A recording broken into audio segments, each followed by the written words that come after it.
এমন একটা জিন যে সুন্দরী মেয়েদের দেখলেই তাদের সাথে শারীরিক সম্পর্ক করার জন্য নিজ রাজ্যে নিয়ে যেত। লোভে পড়ে ব্যবসায়িক সাফল্যের উন্নতির জন্য স্বামী নিজ স্ত্রীকেই এই জিনের হাতে তুলে দেয়। আজকের গল্পটি একটু ভিন্ন ধরনের। ইউনিক মুভির এক্সপ্লেনেশন পেতে চ্যানেলটি সাবস্ক্রাইব করুন। তো কথা না বাড়িয়ে চলুন শুরু করা যাক আজকের মুভির এক্সপ্লেনেশন। অজয় নামের একটি ছেলে তার বন্ধুদের নিয়ে নাইট পার্টিতে তাদের গ্রামের একটি ফ্যাক্টরির মধ্যে আড্ডা জমায়। এক বন্ধু বলে ওঠে, এত সুন্দর আবহাওয়া, একটা ভৌতিক কাহিনী হয়ে যাক। অজয় তখন বলে, চলো আজকে আমি তোমাদের ভৌতিক গল্প, তবে এটি আমাদের গ্রামের সত্যি কাহিনী সম্পর্কে বলবো। সৃষ্টিকর্তা যেমন মানুষ তৈরি করেছেন ঠিক তেমনি জিনও সৃষ্টি করেছেন। জিন আমাদেরকে দেখতে পারে, তবে আমরা তাদের দেখতে পাই না। জিনেদের অনেক ক্ষমতা, প্রয়োজনে ওরা যে কোনো কিছুর রূপ ধারণ করতে পারে। সৃষ্টিকর্তা জিনেদের জন্য কিছু নিয়ম তৈরি করেছেন, যার মধ্যে অন্যতম একটি নিয়ম হচ্ছে জিনরা মেয়েদের সাথে শারীরিক সম্পর্ক করতে পারবে না। ভালো জিনেরা এইসব রুলস মেনে চলে, তবে কিছু জিন এর বিপরীতে চলে।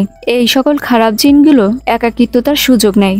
যখনই আমরা জিনের অস্তিত্বকে প্রাধান্য দিতে শুরু করি, তখনই জিন তার বশবর্তী করে তার রাজ্যে নিয়ে চলে যায়। এই জিন নিয়ে সত্যি ঘটনা আমাদের গ্রামে ঘটেছে।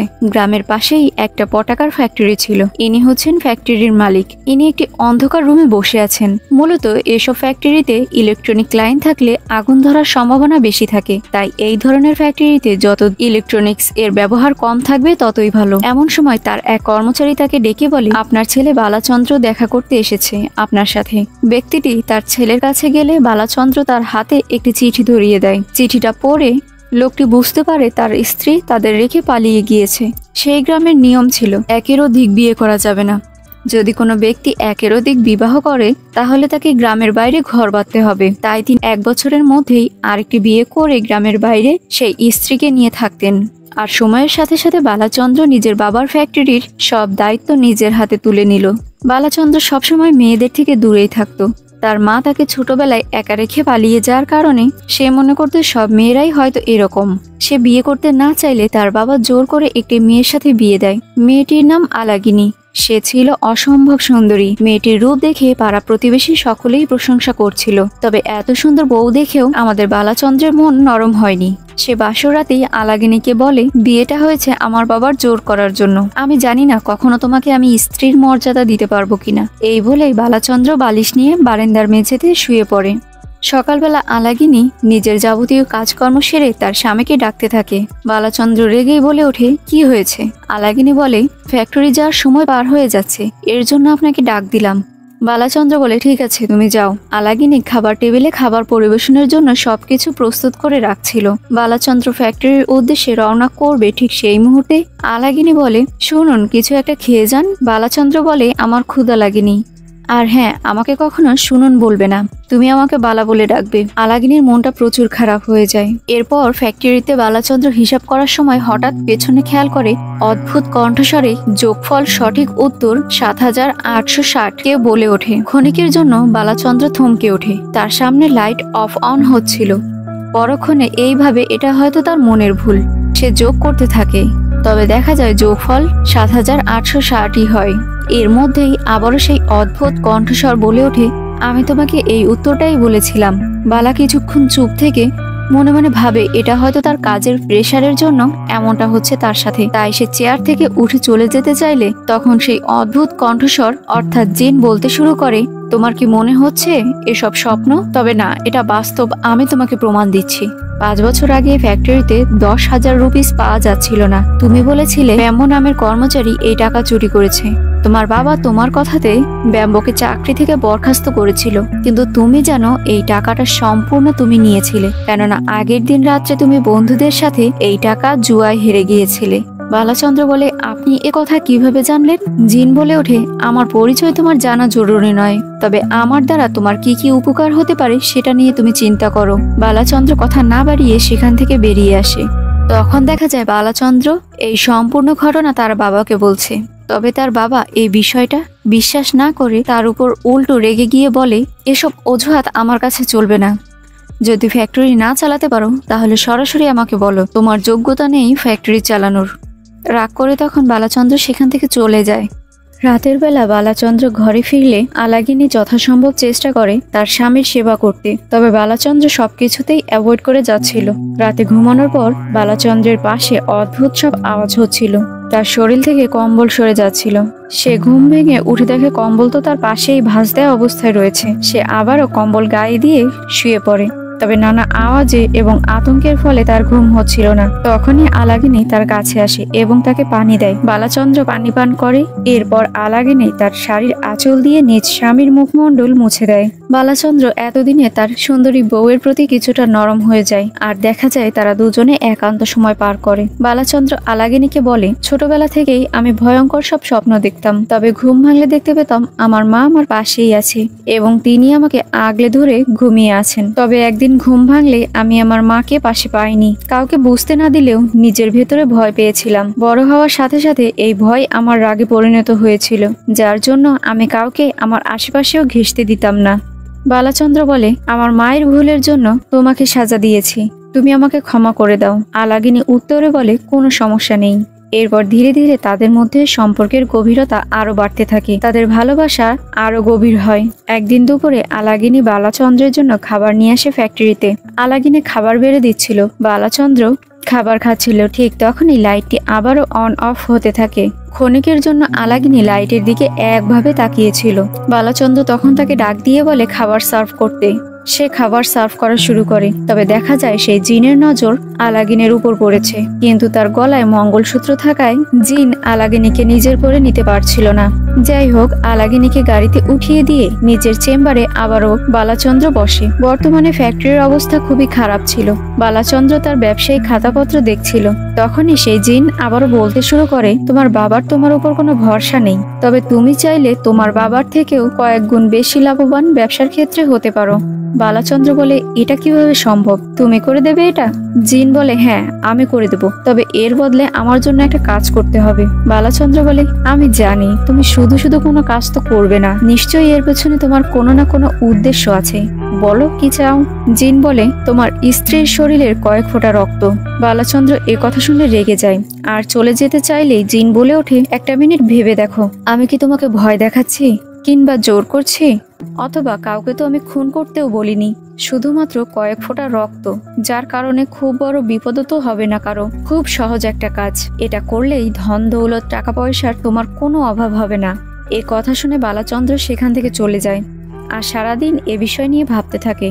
তবে রাতে দেখা যায় বালাচন্দ্র তার স্ত্রীকে দুধের সাথে ঘুমের ওষুধ খাইয়ে ঘুম পড়িয়ে হাত কেটে কয়েক ফোঁটা রক্ত সংগ্রহ করেছে এবং সেটি তৎক্ষণাৎ ফ্যাক্টরিতে তার নিজস্ব চেম্বারে বসে জিনের উদ্দেশ্যে বলছে, দেখো আমি তোমার জন্য আমার স্ত্রীর শরীরে রক্ত নিয়ে এসেছি। এই বলেই রক্তের পাত্রটি টেবিলের উপর রাখে। তখনই জিন বলতে থাকে, আমি নিয়ে নিচ্ছি, তবে পাত্রের মুখটি খুলে রাখো এবং তোমার চোখ তোমার হাত দিয়ে আটকে রাখো, যেন আমাকে দেখতে না পাও। পাত্রের মুখটি খুলে বালাচন্দ্র তার দুই হাত দিয়ে চোখ ঢেকে রাখে। সেই মুহূর্তে জিন এসে সেই রক্ত শুষে নেয়, আর বালাচন্দ্রকে বলে, আমি খুব খুশি হয়েছি, খুব দ্রুতই ধন সম্পদ টাকা পয়সা তোমার জীবনে ভরে যাবে, আমি চলে যাচ্ছি। তবে মনে রেখো, এরপর যেদিন তুমি আমাকে স্মরণ করবে এবং ডাকবে, সেদিনই আবার আমি তোমার সাথে দেখা দেব। এই বলেই জিন সেখান থেকে চলে যায়। ধীরে ধীরে বালাচন্দ্রের ব্যবসায়িক সফলতা বাড়তে থাকে, ফলে সে নতুন করে লোন নিয়ে আরো একটি ফ্যাক্টরি কিনে নেয়। একদিন আলাগিনী বালাচন্দ্রকে বলে, সেই দিন যখন আপনি আপনার মায়ের কথা বলেছিলেন, তখন আমি আপনার কষ্টটা বুঝতে পেরেছিলাম, কেননা আমার বাবা মা ছোটবেলায় মারা গিয়েছিল। এরপর আমার চাচা চাচি আমাকে বড় করেছে, কখনো বাবা মায়ের আদর কি তা আমি পাইনি। তাই আশায় ছিলাম এই অসম্পূর্ণ ভালোবাসা হয়তো স্বামীর কাছ থেকে পাবো, এবং আমি পেয়েও গিয়েছি। কিছুদিন পরে বালাচন্দ্রের আবারও জিনের কথা স্মরণ হয়। সে লোভে পড়ে আবারও জিনকে ডাকতে থাকে। জিন হাজির হলে সে বলতে থাকে এবারও আগের মতো তাকে সাহায্য করতে, যাতে করে সে আরো ধন সম্পদশালী এবং প্রভাবশালী হতে পারে। তার বদলে তার স্ত্রীর কয়েক ফোঁটা রক্ত দিতে সে রাজি আছে। তবে এবার জিন বলে, তোমাকে আমি আরো প্রভাবশালী করতে রাজি আছি, কিন্তু এবার কয়েক ফোঁটা রক্ত আমার চাই না, বরং তোমার স্ত্রীকেই আমার কাছে দিয়ে দিতে হবে সারা জীবনের জন্য। এ কথা শুনে বালাচন্দ্র তো রেগে যায়, বলে এটা সম্ভব না, তুমি চলে যাও। তবে জিন বলে, গতবার আমি তোমাকে ধরা দিয়েছিলাম, কিন্তু এবার তুমি নিজে আমাকে ডেকেছো, তাই আমার আর ফিরে যাওয়া সম্ভব না। তোমাকে যেমন আমি এত ধন সম্পদের মালিক বানিয়েছি, ঠিক তেমনি এই ধন সম্পদ নষ্ট করতেও আমার সময় লাগবে না। বালাচন্দ্র অনেকভাবে জিনকে বোঝানোর চেষ্টা করে, তবে এতে কোনো লাভ হয় না। এর কয়েকদিন পরেই খবর পাওয়া যায় সরকার পরিবেশ দূষণের জন্য এই পটাকার ফ্যাক্টরি ব্যান করে দিচ্ছে। নানা খোঁজ খবর নেয়ার পর জানা যায় সরকার কিছুদিন পর হয়তো এই ব্যান উঠিয়ে নেবেন। তাই বালাচন্দ্র তার নতুন কারখানায় পুরাতন কারখানার সকল পটাকা শিফট করে নেয়। তবে দেখা যায় একদিন ভারী বৃষ্টির জন্য কারখানায় পানি জমে সকল পটাকা নষ্ট হয়ে গিয়েছে। বালাচন্দ্র তো সম্পূর্ণ ভেঙে পড়ে, কেননা অনেক বড় লোন করে নতুন কারখানা সে কিনেছিল, আর ব্যবসায়িক বেচা কেনাও তো এখন সম্পূর্ণরূপে বন্ধ রয়েছে। বালাচন্দ্র পুরাতন ফ্যাক্টরিতে তার নিজ চেম্বারে বসে জিনকে উদ্দেশ্য করে বলে, আমি তোমার কি ক্ষতি করেছিলাম, তুমি আমার সবকিছু শেষ করে দিচ্ছ। জিন বলে, সত্যি বলতে তোমার এইসব কষ্ট দেখে তোমার থেকেও বেশি কষ্ট হচ্ছে আমার। বালাচন্দ্র বলে, ওই পথ ছাড়া কি অন্য কোনো পথ নেই আমাকে প্রভাবশালী করার? প্রয়োজনে তুমি আমার শরীর থেকে সব রক্ত নিয়ে নাও। জিন বলে, দেখো না যে স্ত্রীকে বাঁচানোর জন্য তুমি সর্বস্ব দিয়ে দেওয়ার চেষ্টা করছো, অথচ সেই স্ত্রী তোমার সুযোগের সদ্ব্যবহার করেছে, তোমার সাথে বিশ্বাসঘাতকতা করছে। বালাচন্দ্র বলে, আমি জানি তুমি এখন আমার মন ঘোরানোর জন্য অনেক কথাই বলবে। জিন তখন বলে, ঠিক আছে, তুমি আলাগিনীকে জিজ্ঞেস করো ও কৈলাস নামের কাউকে চিনে কিনা। এ কথা শুনে বাড়ি গিয়ে বালাচন্দ্র আলাগিনীকে কৈলাসের ব্যাপারে জিজ্ঞেস করে। তখন আলাগিনী উত্তর দেয়, শুরু থেকেই আমরা দুজন দুজনকে ভালোবাসতাম, তবে এক পর্যায়ে আমি বুঝতে পারি কৈলাস শুধুমাত্র আমাকে ব্যবহার করতে চায়, ও আমাকে কখনো বিয়ে করবে না, যার জন্য সেদিন থেকে ওর কথা আমি ভুলে যাই, আর এরপরেই তোমাকে আমি বিয়ে করতে রাজি হয়ে যাই। আমাদের মধ্যে শুধু প্রেম ভালোবাসাই ছিল, এর অতিরিক্ত কিছুই হয়নি। আমি দুঃখিত, এই কথাগুলো তোমাকে আমার আরো আগেই বলা উচিত ছিল। পরের দিন সে ফ্যাক্টরিতে আবারও জিনকে বলে, তুমি আমাকে শুধু শুধু মিথ্যা কথা বললে কেন? শুধু শুধু আমি আমার স্ত্রীর উপর সন্দেহ করলাম। জিন তখন বলে, ও তোমাকে বললো আর তুমি বিশ্বাস করে নিলে? আলাগিনী তোমার সাথে বিয়ে হওয়ার আগে ওই কৈলাসের সাথে শারীরিক সম্পর্ক করেছে। চোখ বন্ধ করো, আমি আসল সত্যিটা তোমাকে দেখাচ্ছি। বালাচন্দ্র চোখ বন্ধ করতেই এক ব্যক্তির সাথে আলাগিনীকে পার্সোনাল সময় কাটাতে দেখে। ক্ষণিকের এই ভীষণকে বালাচন্দ্র সত্যি মনে করে নেয়। সে ভাবে তার স্ত্রী হয়তো বিশ্বাসঘাতকতা করেছে তার সাথে। বালাচন্দ্র এরপর তার বাবার সাথে এ বিষয়ে কথা বলে। তার বাবা তার স্ত্রী আলাগিনীকে জিনের হাতে সমর্পণ করে দিতে বলে। প্রথম পর্যায়ে বালাচন্দ্র কিছুটা অবাক হলেও তার বাবা তাকে বোঝায়, তুমি অন্য কারো রক্ষিতার সাথে কেন থাকবে? তুমি প্রভাবশালী হলে অমন 10টা মেয়ে তোমার পিছনেই ঘুরবে, কিংবা রক্ষিতাও রাখতে পারবে। বালাচন্দ্র শেষমেশ আলাগিনীকে জিনের হাতে তুলে দিতে রাজি হয়ে যায়। বাড়ি গিয়ে বালাচন্দ্র তার স্ত্রীকে বলে, পূজারীর সাথে কথা বলেছি, আমার এই ব্যবসায়িক সমস্যার সমাধান হিসেবে তোমাকে নিয়ে একটা যজ্ঞ করতে হবে। আলাগিনীও এ বিষয়ে সম্মতি জানায়। তাই রাতের বেলায় সম্পূর্ণ নতুন বউয়ের মতো সাজগোজ করে তৈরি হয়ে যায় আলাগিনী। এরপর বালাচন্দ্র নিজের হাতে তার স্ত্রীর মঙ্গলসূত্র খুলে রাখে। আলাগিনী জিজ্ঞেস করে, আমাকে কেমন লাগছে? বালাচন্দ্র তার কপালে একটি কিস করে বলে, খুব সুন্দর লাগছে। এরপরে তারা বেরিয়ে যায় ফ্যাক্টরির উদ্দেশ্যে। ফ্যাক্টরির ভিতরে ঢুকে বালাচন্দ্র বলে, তুমি এখানে একটু অপেক্ষা করো, পূজারী আসলো কিনা আমি দেখে আসছি। বালাচন্দ্র সেখান থেকে চলে যায়। পরক্ষণেই ভয়ঙ্কর সব আওয়াজ হতে থাকে। জিন বলে ওঠে, আমি বালাচন্দ্রকে যেভাবে নির্দেশ দিয়েছিলাম তোমাকে বধূরূপে নিয়ে আসতে, ঠিক সেভাবেই তুমি এসেছো, খুব সুন্দর দেখাচ্ছে তোমাকে। এসব কথা শুনে তো আলাগিনী কিছুটা ঘাবড়ে যায় আর ভয়ে বালাচন্দ্রকে ডাকতে থাকে। বালাচন্দ্র আসলে আলাগিনী তাকে বলে, এরকম ভয়ঙ্কর আওয়াজ কে করছে? আমার খুব ভয় লাগছে, আমি আপনার কাছে আসছি। এই বলেই পা বাড়াতেই যাবে, ঠিক সেই মুহূর্তে আলাগিনীর চারপাশে আগুন জ্বলে ওঠে। আলাগিনী বলে, আমার খুব ভয় লাগছে, প্লিজ আমাকে বাঁচান। বালাচন্দ্র বলে, সত্যিটা তুমি লুকিয়ে বড় ভুল করেছো। আলাগিনী বলে, কোন সত্যির কথা বলছেন আপনি? আমি তো আপনাকে সবটাই বলে দিয়েছি। তখন বালাচন্দ্র বলে, তুমি তোমার প্রেমিকার সাথে অন্তরঙ্গ মুহূর্ত পার করেছো, সে কথা তুমি আমাকে বলনি। আলাগিনী বলে, আপনাকে কিভাবে বোঝাই? আচ্ছা ওয়েট, আমাদের প্রথম মিলনে আপনার মনে আছে বিছানায় লাল রক্তের দাগ ছিল? আমি যদি আগে কারোর সাথে ঘনিষ্ঠ সম্পর্কে যেতাম তাহলে তো ওই দিন ওই দাগ আপনি দেখতে পেতেন না। বালাচন্দ্র এসব কিছু মনে করতে থাকে। তখন আলাগিনী বলে, আপনি একটা মিথ্যা কথাকে বিশ্বাস করেছেন, যার জন্য আজকে আপনি 2টা জীবন শেষ করতে চলেছেন। বালাচন্দ্র বলে, কি বলছো কি তুমি? আলাগিনী বলে, আমি মা হতে চলেছি। এই কথা শুনেই বালাচন্দ্র কান্নায় ভেঙে পড়ে। সে বুঝতে পেরে যায় নিজের স্ত্রীর কথা অবিশ্বাস করে সে কত বড় ভুল করেছে।